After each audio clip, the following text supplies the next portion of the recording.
Hey guys, good morning. We're going to be picking up here right where we left off from yesterday, here Romans chapter 11. We'll pick up here in verse 25. I know we briefly mentioned it yesterday, but we really didn't read it. And so let's continue our thought process. So you should have with you right now your worksheet, and that should be in front of you. And we're going to be looking at the worksheet starting with question number 11. All right, but before we start number 11, look at the title right above 11 and below your answer written down for question 10. It says Israel's salvation, chapter 11, verse 25 through 32. All right, Israel's salvation. And now notice you see the word mystery, and that comes right here in verse 25. So he says here in verse 25, and I'm going to highlight this because it's kind of cool. All right, this little highlighting tool. All right, this mystery. All right, there we go. How's that? Verse 25 says, I don't want you to be ignorant of this mystery, brothers and sisters. All right, so look at your handout, and at the word mystery, where it says 11:25, it says a secret which has now been openly revealed and has therefore become public truth. All right, that's what he means here. That was a secret from the past that is now made open. So he wants you to be aware of the mystery that is unfolded, that is not any longer a mystery. It's something that's been revealed. The Bible's full of mysteries, right? Like one mystery is the two natures of Christ. Not quite sure how it works. He's fully God, fully man, not 50-50, 100-100. That doesn't make sense. Or when a man and woman get married, it says in the Bible that the two shall become one flesh. Well, I can assure you that that is absolute truth, but I don't understand it because I'm in one room and my wife can clearly be in another room, and we're one flesh, but yet there's two of us, right? So that's a mystery. But this is a mystery that now we understand what it is because it's been openly revealed. So underline that. Underline the word mystery, and then that sentence on your handout, the secret which has now been openly revealed and therefore become public truth. So let's take a look at it. Number 11 says in verse 25 through 27, what mystery does Paul name, or what is the mystery? Well, let's take a look at it. I'll give you a hint though. I know your question says 25 through 27, and that's true because 27 includes part of what that mystery is, but I want you to look closely at verse 25. Here he says, notice the colon there. It says, brothers and sisters, so that you may not be conceited, and you see a colon. All right, here's the mystery. It says, Israel has experienced a hardening in part until the full number of the Gentiles has come in, and in this way all Israel will be saved. All right, there's the mystery. This mystery has three parts to it. So underneath question number 11, you're going to write down three things. Number one is Israel has experienced a hardening in part. That's the first part. Israel, the nation of Israel, experienced a hardening in part. Now, I like that phrase in part because, as we've been saying earlier, that it's not all of Israel as a nation has rejected God. It's a large percentage, but it's not all of them. There was definitely the remnant that's always been saved and always been following the Lord. So Israel has experienced a hardening in part. That's the first part. Number two, question number 11, is the second part here, as it says, until the full number of the Gentiles has come in. Until the full number of the Gentiles has come to faith. So Israel experienced a hardening in part so that salvation comes to the Gentiles. And then it says that as Gentiles become saved, we saw yesterday that Jews become saved. So look at verse 26. Here's the third part. And in this way, the way of Israel being hardened in part, Gentiles coming to faith, in this way, all Israel will be saved. So that's the third part. So the first part is Israel is experiencing a hardening in part. Number two, until the full number of Gentiles has come in or has come to faith. And the third part is, in this way, all Israel will be saved. Okay, so that's question 11. Number 12 says in verse 26, what does Paul mean by all Israel? What does Paul mean by all Israel? What do you think God is talking about here when Paul wrote all Israel will be saved? Could it mean all Israel, as in the Jewish descendants? All Israel will be saved? Or could it mean that all Israel, meaning that all the elect Jews and all the elect Gentiles? And so God is saving people from all over the globe to be his people, and he's referring to Israel as those people. Well, those are two different options I just gave, and commentators are cut. They're split between those two options. My personal opinion, and which is what I'm teaching you guys here, is that for question 12, all Israel means all the Jews and all the Gentiles who are saved. That's all the elect. That's all those who God foreknew and predestined. And that would be Israel. Remember, not all who descended from Israel are Israel. And remember, I said to you guys before that the church today, you can think of it as the church visible and the church invisible, right? And the church visible would be all those who physically go to church. The church invisible would be all those who are actually in the church of God, who are actually saved, but they might not be in church. They might not go to church. And if you are in the church visible, so you're in the church building, it doesn't necessarily mean that you're necessarily saved. So think of it like that all Israel would be the spiritual Israel. All those of Jew and Gentile, people from all over the globe, every tongue and tribe, the holistic group of God's people are being referred to as Israel. So all Israel will be saved. And then, of course, it says in the latter part of verse 26 here, the deliverer will come from Zion, and he'll turn godlessness away from Jacob. And this is my covenant with them when I take away their sins. So we're seeing that God, in his promises, is definitely going to save his people, all Israel, both Jew and Gentile. All right, so now let's look at question 13 as we go into the next slide. It says here, in what sense are the Jews enemies on your account, the Gentiles? Well, let's take a look here. Verse 28. It says, as far as the gospel is concerned, they're enemies for your sake, but as far as election is concerned, they're loved on the account of the patriarchs. Well, look at those pronouns. You have they, okay, here, and your, okay, and then you have again they, okay. The two theys are referring to the same people. All right, the your is who Paul's talking to. And remember, he just said in the previous passage, he says, I don't want you to be ignorant of this mystery, brothers. You may not be conceited. Okay? See the word conceited. So who's he talking to? Who does he not want to be conceited? You know, who's he immediately speaking to in this passage? Well, he's speaking to the Gentiles. So he says, as far as the gospel is concerned, they, that would be the Jews, are enemies for your sake. The Jews are enemies for the Gentiles' sake. But as far as election is concerned, they, again the same they, the Jews are loved on account of the patriarchs. What's God saying? What's Paul saying? Simple. He's saying, as far as the gospel is concerned, in what sense were the Jews enemies, and how did that benefit the Gentiles? Well, they were enemies because they rejected the gospel. So number 13, we could say, because of the Jews' transgression, because of the Jews' rejection of the gospel, rejection of Christ, salvation had come to the Gentiles instead. And so, so as far as the gospel is concerned, the Jews being enemies was for the benefit of the Gentiles. I hope that makes sense there in that first part of 28.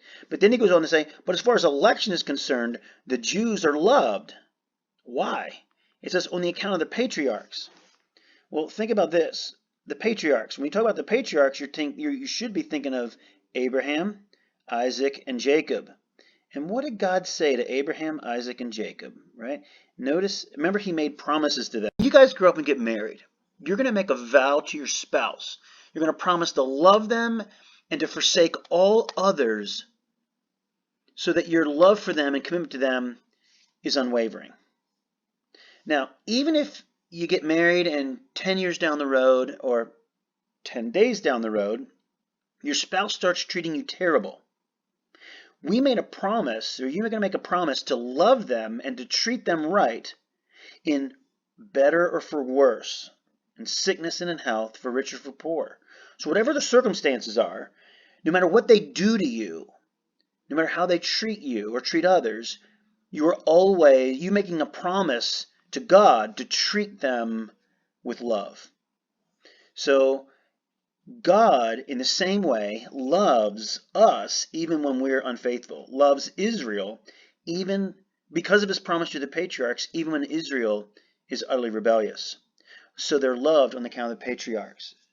So question number 13 we just answered. Look at question 14. Why is it significant that as far as election is concerned, the Jews are loved on the account of the patriarchs? It's because God's promise to the patriarchs, Abraham, Isaac, and Jacob, that he would love Israel. In other words, he's always faithful, right? I don't know, am I going too fast? Question 13, in what sense did the Jews, were they enemies were they enemies on your account? He's referring to the many Jews were hardened so that salvation would come to the Gentiles. And here in 14, it's that God's promise to the patriarchs that he would love them and save them. He's going to be faithful to that. All right, so now let's look on question 15, and of course he's referring to verse 29. So let's look at verse 29. He says, "For God's gifts and his call are irrevocable." I've got to highlight this word irrevocable. What does the word irrevocable mean? Some of you might know exactly what it means. Some of you might not. If you got your driver's license, you may have heard the word revoked. Revoked. If I'm a bad driver, I'm dangerous, I've got too many tickets, or driving too crazy, or maybe without insurance, I can get my license revoked. Now, what does that mean? It means if my crime is bad enough, Motor Vehicle Administration can take away my license. They'll revoke it, and I can't get another one. So if it's revocable, it means it can be taken away. But if God's gifts and his call are irrevocable, then what does that mean? It means that God's gifts and his call, he never takes back. I hope that makes sense. If God can't take back his call, then wouldn't that mean that once he calls us and we're saved and we come to faith, he doesn't take it back? In other words, he chose us, he wants us, he works in us, he keeps us. We're his. Just like when you get married, the vow is until death do us part. Now, I know that doesn't happen in every case. In fact, 51% of marriages, I believe it is, end in divorce. And that's the same for Christians and non-Christians, at least last statistic I looked at. So that's not the case, but that's because we're sinners, but it's not supposed to be that way.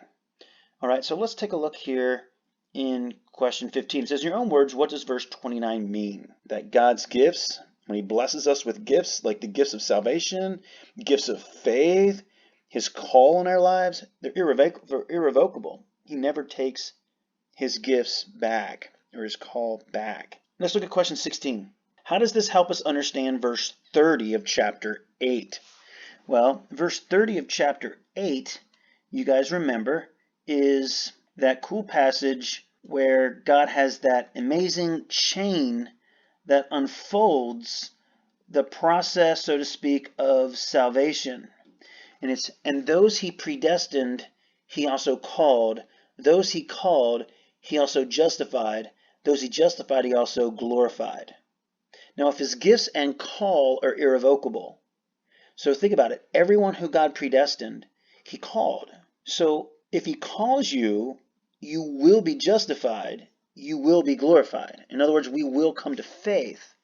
So think about the beauty of the fact that God is working not in what ifs, but in facts. He is acting in ways that give us utter security in our salvation.